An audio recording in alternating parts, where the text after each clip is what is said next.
Guys, it's GirlGotGame, and these are my final thoughts on Psychedelica of the Black Butterfly. Let's jump right in. So, I'm sure nobody will be surprised to hear that I had an absolutely wonderful time with this game. It actually brought out a Mimi side to me that I didn't know was there, which was a lot of fun to discover.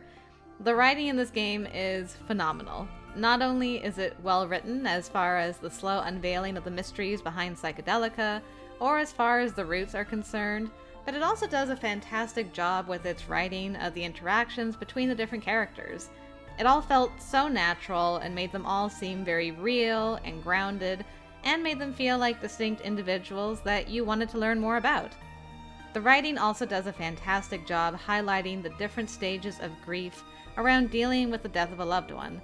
I really liked how each of the roots represented a different aspect of grief and overcoming it, and it was nice to see that there isn't any one correct or standard way to grieve, but rather it highlighted that everybody grieves in different ways. So I really cannot praise the writing enough in this game for sure. Moving on to the art, I mean, just look at it, it's stunning. Of course, the Psychedelica world really takes the cake in the art department with the dark hues and the sharp contrasts, along with that wispy effect around the characters, especially with their distinctive pops of color. But even the art and CGs in the real world are also beautiful to look at, and really showcase the differences between both realms extremely well. The little cut-ins of objects and photos were well done. There was a great variety of backgrounds with different lighting, and each CG was a treat for the eyes. This is definitely a beautiful game to look at, and it highlights the mood and ambiance perfectly. The music in this game was also top-notch. Gosh, so many gorgeous pieces of music. The highlight for me in the music department was definitely all the melancholic ones. Sorrow, Tears, Memory Number 2, and Scar in particular are ones that pull at my heart, but all of the music perfectly fits whatever scene is playing out in front of you, whether it be lighthearted and funny or a serious and dramatic confrontation. One kind of negative thing I have to say about the game would have to be in its SFX or sound effects. While there were definitely sound effects that were done extremely well, such as the rain, the monster growls, and the butterflies being sucked into insert object here, there were also sounds that could have been done better or were just over the top, which ended up giving a goofy feel to some scenes. As an example, the fountain in the secret garden has a very distinct loop sound. You can hear when the SFX for it reaches the end of its audio track has a hard cut, and then it loops back to the beginning. And I could not take the cup of hot beverage sound effect seriously at all. It was just too much of a sound for what was happening, and I always thought that somebody was throwing something at somebody. So, just some nitpicks there, but definitely the weakest part of this game, in my opinion. Another thing that's not necessarily negative, but maybe wasn't the most intuitive, was the flowchart system. It is a little clunky to navigate and look around to see which branches you've unlocked, where the short stories are located, where do they take place in relation to the main story. It's also not extremely straightforward about which endings and routes should be taken in order to unlock other endings, but for the most part it does an okay job of being like keeping you stuck on the route that you can access and then allowing you to access routes later on. Honestly though, if it wasn't for a walkthrough and my personal navigator helping me along the way, shout out to Mara, I think it would have taken me a few trial and error tries to finally get it all, and I don't know if I would have intuited what triggered what, and I would have just been glad to finally get on the other ends I wanted to see.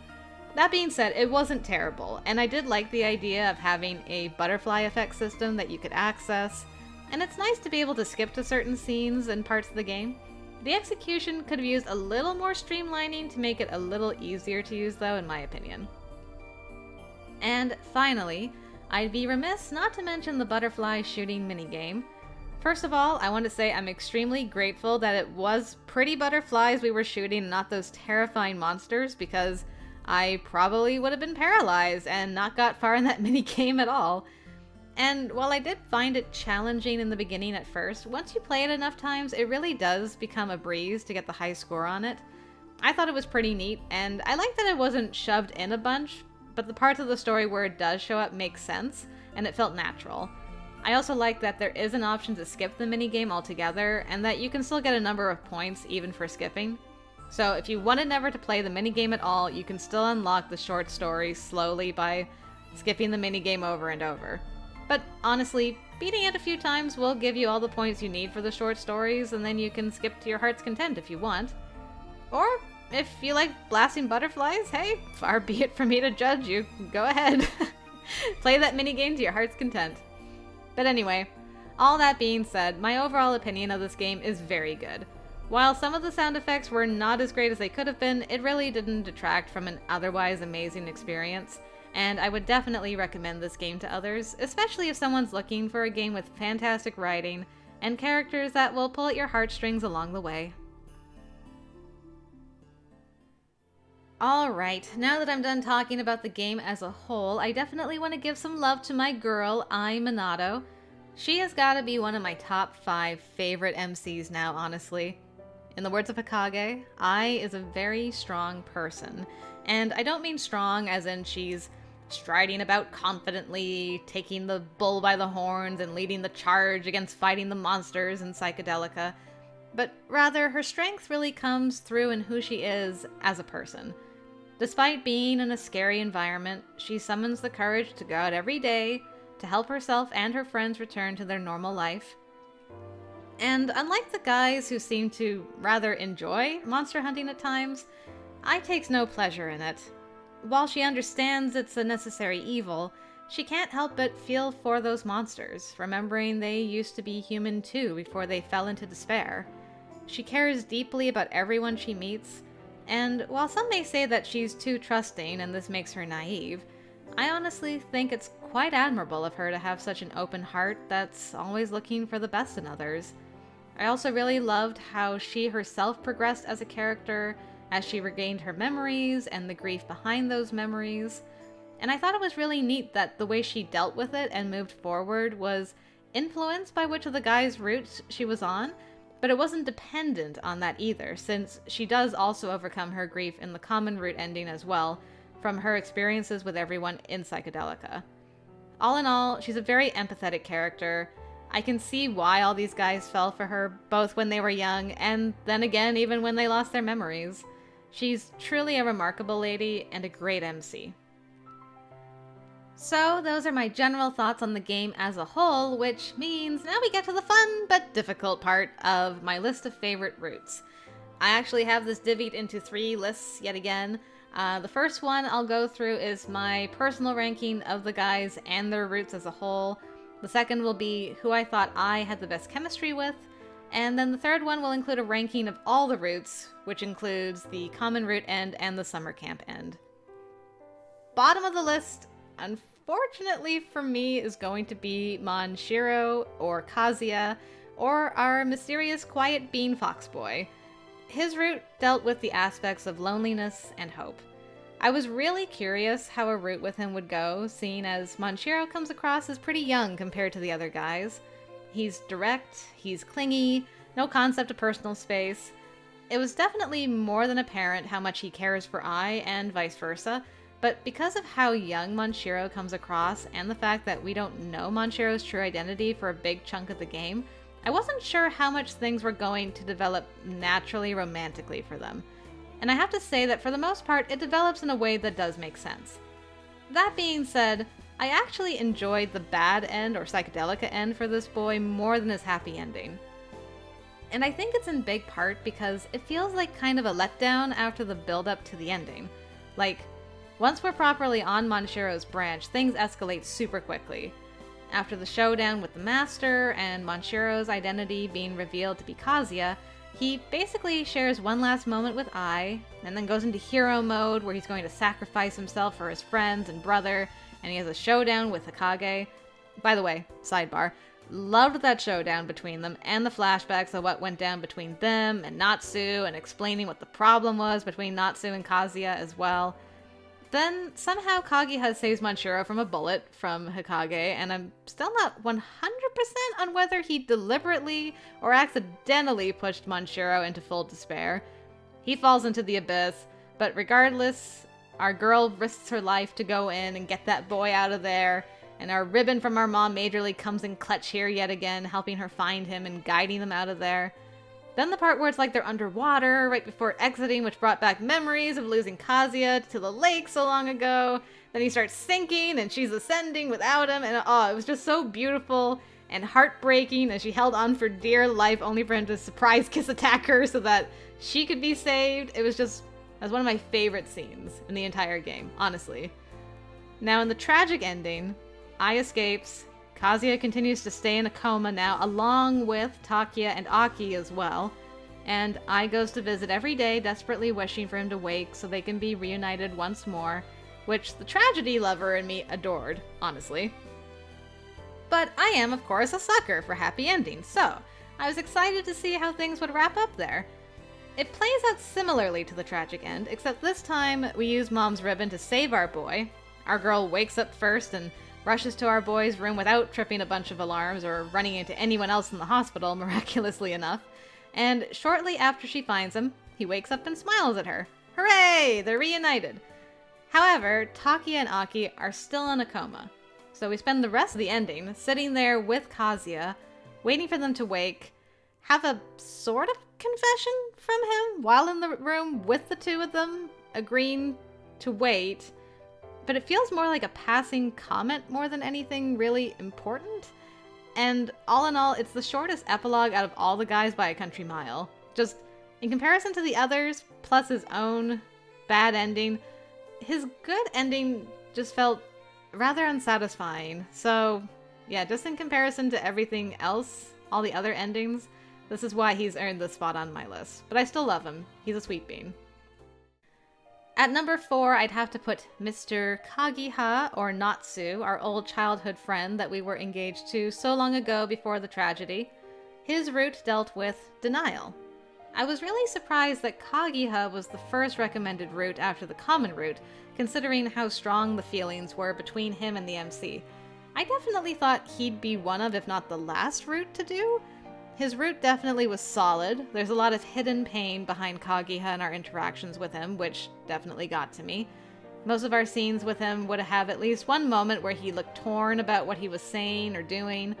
This, of course, being the case because he remembered Ai and wanted her to remember him and their engagement promise, while at the same time wanting to protect her from her memories and guilt over the accident when they were children. I do have some torn feelings when it comes to Kagiha and his route. While there's, again, this tragedy aspect to the route, what with love lost, second chance at love, it also doesn't sit right to me that Kagiha basically lies to us the entire route about how much of his memory he has, and the very, oh so small detail that he's actually working with the master. That being said, I do understand his motivations, and can certainly see why he'd keep it a secret, but that ending in particular is what gives me mixed feelings. I can't deny that the life these two imagine for each other isn't completely adorable and cute as heck. However, the key word in that last sentence is imagined. It's completely fictional, created by Beniyuri's guilt and denial, and Kagiha's desperate wish to be with her again. It was an interesting end of being locked away in a cage. While I do feel Kagiha was probably the one to create that fictional world since he would have more control over Psychedelica having been there longer, I can't say that Benny didn't help the boy make said cage, crawled in with him, and then threw the key out the window. It definitely was a very bittersweet ending either way though, and it did pull at my heartstrings. Third spot on my list definitely ended up being a surprise for me. Aki, or Kurosaba. The aspect of grief highlighted in his route was avoidance. Now, Aki is our jokester buddy, who is never serious about his interest in Ai, not even a little bit. Oh, if only we could tell if he was sincere or not. In all seriousness, the one thing that bothered me about him and his route more than anything is how extremely dismissive Ai is to him compared to the other guys. Though to be fair to Ai, Aki does end a lot of his overtures towards her with "just kidding," so the blame can't be entirely on her. I'd have to say Aki definitely ended up being the biggest surprise for me.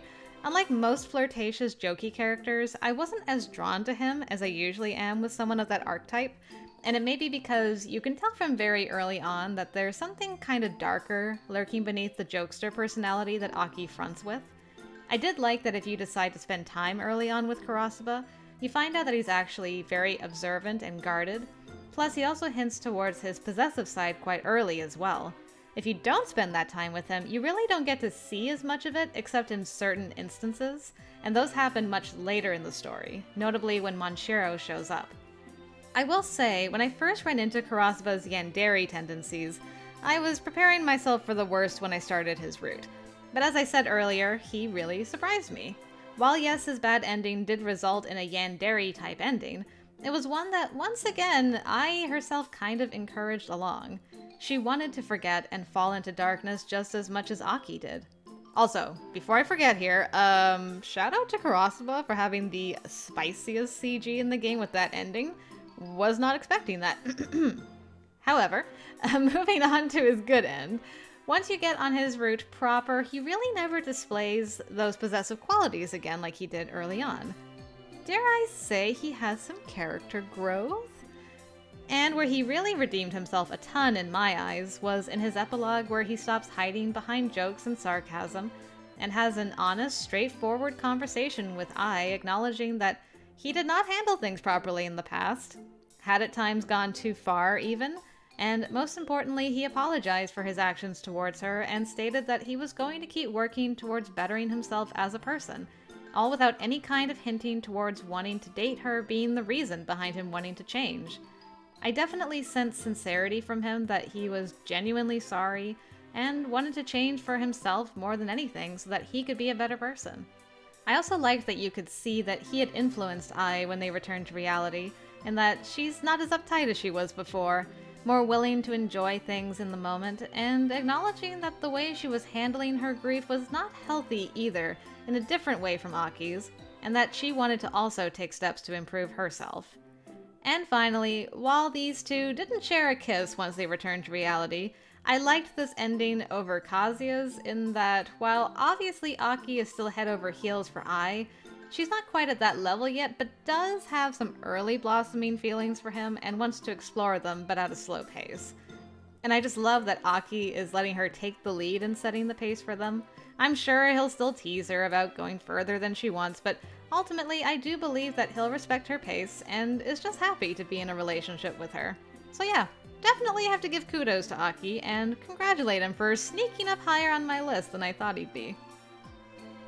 Getting down to our last two, the ones I struggled the most with. I'll be curious to hear whether my order of them surprises anyone or not.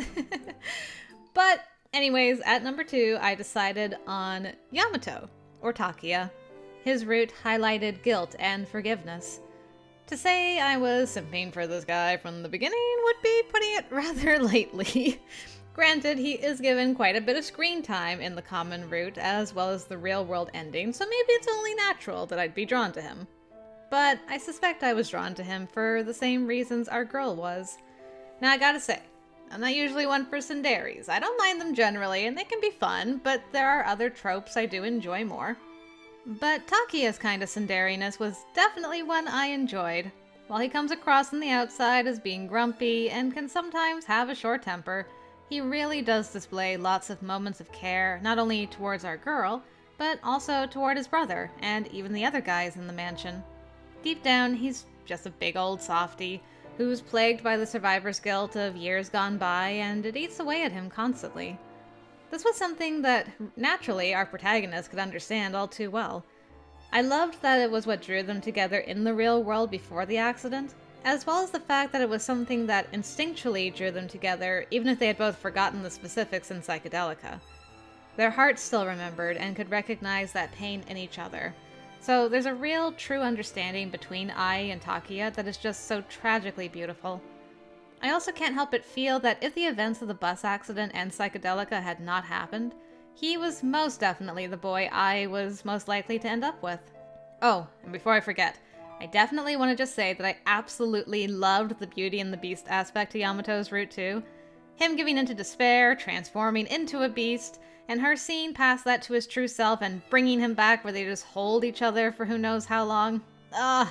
Absolutely stunning, and is hands down one of, if not my favorite scene in the game. And finally, at number 1, the master of the manor himself. And no, he didn't win number 1 spot just because of his awesome evil poses, or the fun I had doing the evil laugh. His route was all about the bargaining part of guilt and eventual letting go. Hokage was definitely a route I was looking forward to. I have a weakness for bad guy routes, and with Hokage pretending to be on our side for a long while, I was curious how a romance was going to develop between him and our girl, and what would happen once the reveal of him being the bad guy happened. I also had been curious what exactly the story was between him and Usagi. And I have to say, Hokage's route was extremely satisfying to me in so many ways. Actually breaking through the multi-onion layers of facades he had going on, and getting to know him and his backstory was done at such a good rate. We slowly learned more and more, but not in a way that felt like it was dragging out. I also loved that we got to spend more time with our girl Usagi in this route too, and I became so invested in her and Hokage's sibling relationship, maybe even more so than that of Beniyuri and Hokage's relationship. The final showdown that was had between Beniyuri, Usagi, and Hokage was absolutely amazing. It pulled at all my heartstrings, and I was definitely fighting back the tears when Hokage finally got all his memories back. I think one of my favorite parts of this route was seeing Hokage, who normally is quite dismissive of Beniyuri, change and come to realize she's a strong person, stronger than him in many ways, and that they could understand each other because of the grief they both experienced at a young age. I also loved seeing Hokage regain himself as a person and do the right thing by moving on after so many years and helping Benny and her friends escape. And I will admit, I also won't complain about Hokage's sexual assertiveness either, let's just say. I'm still not sure how much of that was him or the facade he put on because he thought that's what Beniyuri wanted of him, but like I said, didn't mind it personally. And of course, the ending of seeing brother and sister reunited in their next life was beautiful. Of course, it was bittersweet in a way since Hokage and I walked right by each other, but I'd like to hope the universe brought them together again. If there was a downside to the route, it's only that we didn't get a more concrete ending regarding the other boys. I assume and hope they made it out of Psychedelica okay, but I would have appreciated at least a little bit of text to indicate one way or another. Other than that though, for a route where the guy and girl don't actually end up together at the end, I loved it to pieces and was very satisfied with it. And there it is, my definitive list. Now for my second list, Ai's chemistry with the guys from least to greatest in my opinion, and this is honestly pretty difficult because I honestly think she had great chemistry with all of them. At the bottom, I'd have to put Aki. Spicy bad ending aside, while he obviously had strong feelings for her for a long time, I honestly think she never really viewed him in a romantic way, and even when they return to reality, she's really only in the beginning stages of developing feelings for him, so I think he'd be at the bottom for me. After him, I would probably put Kazuya. While he's obviously always in her personal bubble, and she came to realize just how much she cared for him when he was lost in the abyss, once they return to reality, I feel it'll take quite a while for him to mature emotionally to be able to be in that kind of relationship. I'm sure Ai and Kazuya will be more than willing to take that time to let them both grow into it, but compared with the other guys, I think this is the right place to put him for this particular list. At number 3, I'd put Hokage. This one's more of a reverse Uno card situation where Ai's the one, in this case, whose feelings for Hokage are very clear and very strong. She fell for him pretty hard. On the other hand, Hokage is kind of a hot mess. It's hard to say how much he was acting on his feelings since he completely forgot who he even was as a person for most of his route. But when he does remember, he knows he can't be with her, but does say he wished he had met her so many years ago before he lost himself to madness. So I think there is at least some reciprocation on his part. But considering the two of them don't really get together, I think putting Hokage in the middle of this list makes sense. At number 2, Takia definitely wins that spot. Maybe it's just because, like I said before, I simp for that boy, but I think it's blatantly obvious how much he and I care for each other, whether it's in the world of Psychedelica or in reality. They both share such a strong connection and understanding with each other, and I definitely think if these events hadn't happened, that the two of them would naturally have ended up together and been able to help each other through their shared grief. And finally, at number 1, I have to give it to Natsu. I mean, the two of them both loved each other since they were little kids, and even after Natsu's death, neither of them moved on all those years later. That promise was still so important to both of them, and you could just feel the love and heartbreak between them in those final moments in the common root ending. I'm not even a fan of this freaking trope most of the time, and I was still rooting for the two of them to end up together in the summer camp, and gosh darn it. So, all that being said, Natsu's definitely an easy number 1 for me in this list. And finally, my third list, from least favorite to most favorite roots, where the story was concerned with the addition of the other two ends. At the bottom I would put Natsu's. He was really done dirty with only one ending, and his route itself was super short as well. We really didn't learn much more from this route since it was so short, and it really was a bad end more than anything for Natsu and I. After him, I would put Aki. While he has a strong ending, the rest of his route really doesn't deviate from or add to what happened in the common route all that much. Next on my list would be Takia. While there was quite the long epilogue that I enjoyed in his route, most of his route also had few changes from the common route, albeit the changes that were there were tangible, and I really enjoyed them. But since the common route is so Yamato-centric anyway, it didn't deviate incredibly from the main storyline until the epilogue. I think after him I'd list the summer camp end. I know it's technically the happiest route since none of the tragedy happened to these friends, and it was so wonderful to see them all being together so many years later. If I'm being honest, it probably doesn't rank higher solely because Ai is still stringing all these guys along years later and hasn't started dating Natsu like she was supposed to. You heard me, I said what I said. If I'm being brutally honest, that's why it doesn't rank higher for me on this particular list. Okay, 3 more to go. At number 3, I'd put Kazuya's route. His was really interesting. While it did take a long time to actually get onto his route, once we did, the story took quite the interesting turn from the common route that I wasn't expecting. I loved his showdown with the Master and Natsu, and getting his memories as we searched for him in the Abyss was such a good build-up to the end. And while it's true that his happy end missed the mark for me, I did enjoy his tragic ending as well as the journey it took to get there. So definitely a solid number 3 here.